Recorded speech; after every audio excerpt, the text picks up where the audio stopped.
எல்லோருக்கும் வணக்கம். எல்லோரையும் வேர்ல்ட்ஸ் பெஸ்ட் தமிழ் சேனலுக்கு வரவேற்கிறோம்.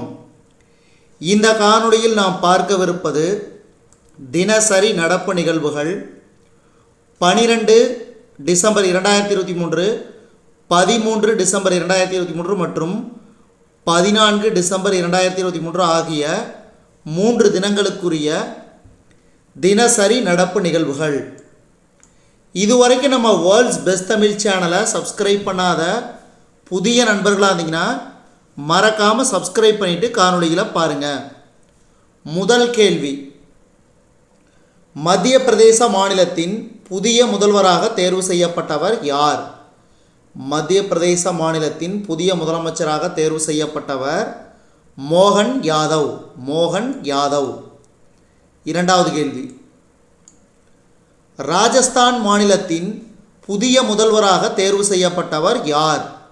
ராஜஸ்தான் மாநிலத்தின் புதிய முதலமைச்சராக தேர்வு செய்யப்பட்டவர் பஜன்லால் சர்மா. பஜன்லால் சர்மா.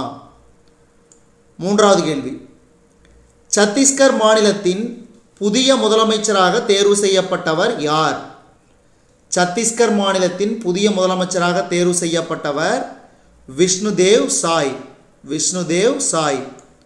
அதே மாதிரி தெலுங்கானா மாநிலத்தின் முதலமைச்சராக தேர்வு செய்யப்பட்டவர் ரேவந்த் ரெட்டி. ரேவந்த் ரெட்டி. அடுத்து நான்காவது கேள்வி, 2023ஆம் ஆண்டுக்கான செயற்கை நுண்ணறிவு சர்வதேச மாநாட்டை தொடங்கி வைத்தவர் யார்? 2023ஆம் ஆண்டுக்கான செயற்கை நுண்ணறிவு சர்வதேச மாநாட்டை தொடங்கி வைத்தவர் யார்? பிரதமர் நரேந்திர மோடி அவர்கள். சத்தீஸ்கர் மாநிலத்தின் எத்தனையாவது முதலமைச்சராக விஷ்ணுதேவ் சாய் பதவியேற்றார்? 4வது முதலமைச்சராக. மத்திய பிரதேச மாநிலத்தின் எத்தனையாவது முதலமைச்சராக மோகன் யாதவ் பதவியேற்றார்? 19வது. 19வது. மத்திய பிரதேச மாநிலத்தின் புதிய முதலமைச்சர் மோகன் யாதவுக்கு பதவி பிரமாணம் செய்து வைத்தவர் யார்? மங்குபாய் சாகன்பாய் பட்டேல். மங்குபாய் சாகன்பாய் பட்டேல். சத்தீஸ்கர் மாநிலத்தின் புதிய முதலமைச்சர் விஷ்ணுதேவ் சாய்க்கு பதவி பிரமாணம் செய்து வைத்தவர் யார்? விஸ்வபூஷன் ஹரிசந்தன். விஸ்வபூஷன் ஹரிசந்தன். போலந்து நாட்டின் புதிய பிரதமராக பதவியேற்றவர் யார்? போலந்து நாட்டின் புதிய பிரதமராக பதவியேற்றவர் யார்? Option A Donald Tusk. Donald Tusk. 2023ஆம் ஆண்டிற்கான சர்வதேச ஊழல் எதிர்ப்பு சாம்பியன் விருது யாருக்கு வழங்கப்பட்டது? இதுக்கு சரியான விடை நிக்கில் டே. நிக்கில் டே. இத்தாலிய நாட்டின் மிக உயரிய விருதான ஆர்டர் ஆஃப் மெரிட் விருது 2023 யாருக்கு வழங்கப்பட்டது? இதுக்கு சரியான விடை கபீர் பேடி. கபீர் பேடி. சிலியில் நடைபெற்ற 3வது ஜூனியர் மகளிர் உலகக்கோப்பை ஹாக்கி போட்டியில் எந்த அணி சாம்பியன் பட்டத்தை கைப்பற்றியது?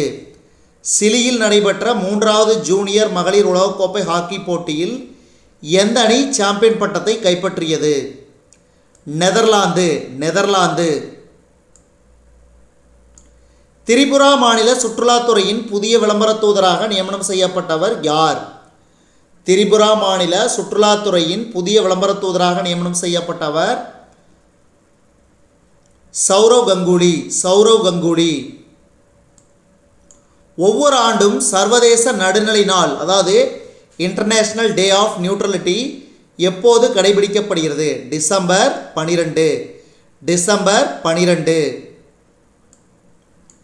ஒவ்வொரு ஆண்டும் சர்வதேச யுனிவர்சல் ஹெல்த் கவரேஜ் தினம் எப்போது கொண்டாடப்படுகிறது? டிசம்பர் 12. டிசம்பர் 12. ஒவ்வொரு ஆண்டும் தேசிய எரிசக்தி பாதுகாப்பு தினம் எப்போது கொண்டாடப்படுகிறது?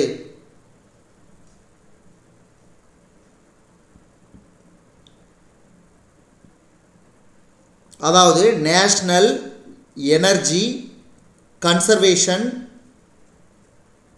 டே.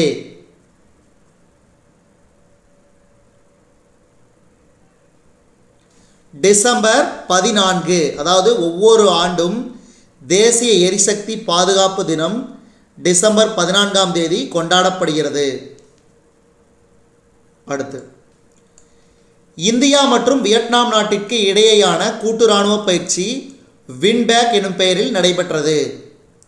33வது வியாஸ் சம்மான் விருது புஷ்ப பாரதிக்கு வழங்கப்பட்டது. இந்தியாவில் புற்றுநோய்க்காக ஆக்டோசைட் என்ற மாத்திரை அறிமுகம் செய்யப்பட்டது. ஜம்மு காஷ்மீருக்கு சிறப்பு அந்தஸ்து வழங்கி வந்த சட்டப்பிரிவு 370ஐ நீக்கிய மத்திய அரசின் நடவடிக்கை செல்லும் என உச்சநீதிமன்றம் வழங்கிய தீர்ப்பு வரலாற்று சிறப்புமிக்கது. சீனா திரவ ஆக்சிஜன் மீத்தேன் மூலம் இயங்கும் ஏவுகணை வாகனம் மூலமாக செயற்கைக்கோளை விண்ணில் செலுத்தியுள்ளது. அடுத்து, சிங்கப்பூரில் ஓட்டுநர் இல்லாத தானியங்கி பேருந்துகள் இயக்கம் துவங்கப்பட்டுள்ளது. கோரோவர் ஏஐ நிறுவனம் கூகுள் கிளவுடுடன் இணைந்து பாரத் ஜிபிடி எனும் செயற்கை நுண்ணறிவு அதாவது செய்யறிவு தொழில்நுட்பத்தை அறிமுகப்படுத்த உள்ளனர்.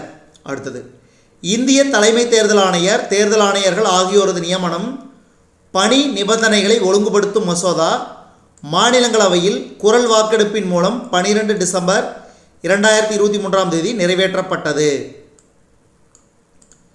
தேசிய அளவில் விளையாட்டு வீரர்களுக்கு வழங்கப்படும் அர்ஜுனா விருதுக்கு கிரிக்கெட் வீரர் முகமது ஷமியின் பெயர் பரிந்துரைக்கப்பட்டுள்ளது. அடுத்து, புதை படிம எரிபொருள் பயன்பாட்டை குறைக்க வேண்டும் என்று துபாய் பருவநிலை பாதுகாப்பு மாநாட்டில் சுமார் 200 நாடுகள் வரலாற்று சிறப்புமிக்க ஒப்பந்தத்தை மேற்கொண்டன. காலாவதியான 76 சட்டங்களை ரத்து செய்யும் மசோதா நாடாளுமன்றத்தில் 13 டிசம்பர் 2023ஆம் தேதி நிறைவேற்றப்பட்டது. பட்ஜெட்டில் அறிவிக்கப்படும் சுங்க மற்றும் கலால் வரி மாற்ற பரிந்துரைகளை உடனடியாக நடைமுறைப்படுத்துவதற்கான மசோதாவை மத்திய நிதியமைச்சகம் நாடாளுமன்றத்தில் 13 டிசம்பர் 2023ஆம் தேதி தாக்கல் செய்தது. அடுத்து, தில்லியில் புதிதாக 500 மின்சார பேருந்துகளின் இயக்கத்தை தில்லி துணைநிலை ஆளுநர் வி கே சக்சேனா மற்றும் முதலமைச்சர் அரவிந்த் கெஜ்ரிவால் ஆகியோர் 14 டிசம்பர் 2023ஆம் தேதி தொடங்கி வைத்தனர். தமிழக எம்பிக்கள் கனிமொழி, சு வெங்கடேசன், மாணிக்கம் தாக்கூர், ஜோதிமணி உள்ளிட்ட 15 எம்பிக்கள் நடப்பு கூட்டத்தொடர் முழுவதும் 14 டிசம்பர் 2023ஆம் தேதி இடைநீக்கம் செய்யப்பட்டனர். கேரள மாநில பாரதிய ஜனதா கட்சியின் துணைத் தலைவராக நடிகர் தேவன் தேர்வு செய்யப்பட்டார். அடுத்து, அமெரிக்காவின் லாஸ் ஏஞ்சல்ஸ் நகரில் நடைபெறவுள்ள 2024ஆம் ஆண்டுக்கான கிராமி விருதுகள் வழங்கும் நிகழ்வை மேடை நகைச்சுவையாளரான ட்ரெவர் நோவா தொகுத்து வழங்க உள்ளார். அந்த வகையில் தொடர்ந்து 4வது ஆண்டாக இவர் தொகுத்து வழங்க உள்ளார். அடுத்து, மேகாலயாவின் கூடுதல் அட்வொகேட் ஜெனரலாக கரூரைச் சேர்ந்த வழக்கறிஞர் கே குமரேசன் நியமனம் செய்யப்பட்டார். கற்கால மனிதர்கள் பயன்படுத்திய கருவிகள் ராஜஸ்தானின் ஜெய்சல்மார் நகரிலுள்ள காக் ஆற்றின் அருகே கண்டுபிடிக்கப்பட்டது. ஒடிசாவில் உள்ள கலிங்கா மைதானத்தில் இந்தியாவின் மிகப்பெரிய அதிநவீன விளையாட்டு அறிவியல் மையத்தினை ஒடிசா முதலமைச்சர் நவீன் பட்நாயக் திறந்து வைத்தார். உலகின் 2வது அதிவயதான பெண் புசாத் தட்சுமி தன்னுடைய 116வது வயதில் காலமானார். காசா போர் நிறுத்தத்திற்காக ஐநா சபை கொண்டு வந்த தீர்மானத்திற்கு 153 நாடுகள் ஆதரவு அளித்துள்ளன. சென்னை ஐஐடி மற்றும் தேஜஸ் நிறுவனம் இடையே 5G தொழில்நுட்பத்தை பயன்படுத்த புரிந்துணர்வு ஒப்பந்தம் ரூபாய் 12 கோடி செலவில் கையெழுத்தானது. தென்னாப்பிரிக்காவில் நடைபெற உள்ள 19 வயதுக்குட்பட்டோருக்கான உலகக்கோப்பை கிரிக்கெட் போட்டியின் இந்திய அணி கேப்டனாக உதய் சஹாரன் நியமனம் செய்யப்பட்டார். 2023ஆம் ஆண்டில் அமெரிக்காவின் 19 வயது டென்னிஸ் வீராங்கனையான கோகோ காஃப் அதிக சம்பளம் வாங்கும் விளையாட்டு வீராங்கனை என்ற பெருமையை பெற்றார். அதாவது கிட்டத்தட்ட 189 கோடி ரூபாய். இதுவரைக்கும் நம்ம இந்த காணொளி வாயிலாக பார்த்தது தினசரி நடப்பு நிகழ்வுகள் 12, 13, 14 டிசம்பர் 2023 ஆகிய 3 தினங்களுக்குரிய தினசரி நடப்பு நிகழ்வுகள். இந்த காணொளி உங்களுக்கு பிடிச்சிருந்துச்சுன்னா லைக் பண்ணுங்கள், கமெண்ட் பண்ணுங்கள். மறக்காமல் இந்த காணொலியை உங்கள் நண்பர்களுக்கு மற்றவர்களுக்கு ஷேர் பண்ணுங்கள். அதே மாதிரி இதுவரைக்கும் நம்ம வேர்ல்ட்ஸ் பெஸ்ட் தமிழ் சேனலை சப்ஸ்கிரைப் பண்ணாத புதிய நண்பர்கள் இருந்தீங்கன்னா மறக்காமல் சப்ஸ்கிரைப் பண்ணிவிட்டு காணொலிகளை பாருங்கள். மேலும் புதிய காணொலிகளுக்கு நம்ம வேர்ல்ட்ஸ் பெஸ்ட் தமிழ் சேனலோடு இணைந்திருங்கள். தொடர்ந்து நம்ம வேர்ல்ட்ஸ் பெஸ்ட் தமிழ் சேனலுக்கு சப்போர்ட் பண்ணுங்கள். நன்றி.